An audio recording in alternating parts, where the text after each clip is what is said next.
I would like to turn it over now to Dr. Tucker, who's going to talk to you about our LDRP concept. Don't go far. Okay. Good evening. I was finished. No, we're done yet. Okay. Again, my name is Michelle Tucker. I'm at Mountain View OBGYN, one of the probably the newest, youngest. No, I am actually the youngest. I think barely. My prox is not much older than I am, but I am still the youngest at Mountain View.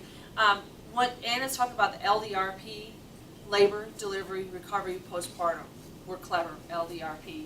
Okay, so mom can come in actively laboring, have her baby. The next phase of that is going to be delivery, God willing, vaginally. We prefer vaginal births. All in the same room. We have a vaginal cart we bring in. The technology that Anne's talking about, I think, is that vaginal cart and me, or Dr. Fox's wires, or Dr. Shelter.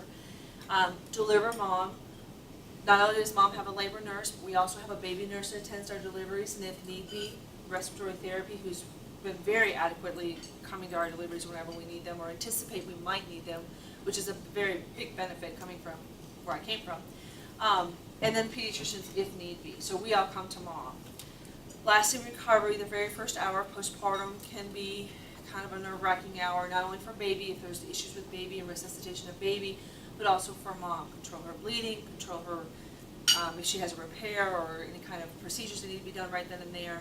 That first hour, she still has her mom, labor nurse, her mommy nurse I call it. Don't mean to sound too simple, but I call it mommy nurse, baby nurse. I can think that way. But mom still has her designated nurse. Baby still has its designated nurse and or staff if need be. And then, of course, postpartum, and that can be anywhere from 1 to 3 to 4 days, depending on if she's a vaginal delivery with or without complications. Maybe she's got preeclampsia and she's got complicated blood pressures after delivery. So all of that can take place in one room. Now, for those of you here who have had children, you know what it's like to pack up everything, to come to the hospital. Now you've got a pregnant mom, you've got all their soon-to-be baby stuff, family and friends come to the hospital and bring their stuff. And it really is nice for the patient not to have to go meet this nurse in this room, this nurse in this room, and then be exited out to someone else. Because that can happen up to 3 or 4 times in other facilities. The other nice thing is a lot of times once that baby nurse comes to the LDRP delivery, they will resume postpartum care. So the next day, if the same nurse happens to be on, many times she'll have that same called couplet now, because we have a mom and a baby, they're a couple. She'll keep that same couplet. So again, that same nurse has a relationship because she's helped care for her. We do, Anne will probably talk a little bit more about the kangaroo care, but also very important where we try to give baby skin to mommy's skin. Babies do much better with that. I didn't mean that, if somebody's going to talk about that later, I apologize. But that skin-to-skin contact, we try to have it within the first hour. And again, that baby nurse and that labor nurse are vital at helping that relationship. Because a new mom, slimy, messy baby coming at her, you know, but as soon as it's right there by the chest, I mean, just Mother Nature takes over. Moms do well, or better, babies do better. It's important to initiate that process, and I think that's one thing LDRP definitely affords us to take that next step to promote that kangaroo care. You know, I have enough, okay, now Dad, pack up because we got another girl coming in here. You got to come down the hallway carrying your duds, and I'm from Greenville. That's what we did. Packed up mom and baby and duds and down the hallway and around the elevators and down the other hallway. And you get the picture.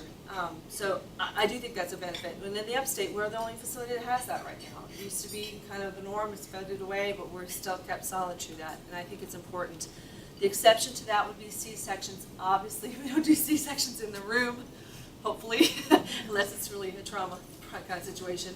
But in that situation, of course, then mom would go downstairs and she does come back to a different room. But typically still the same couple that takes care of the baby in the where am I? OR.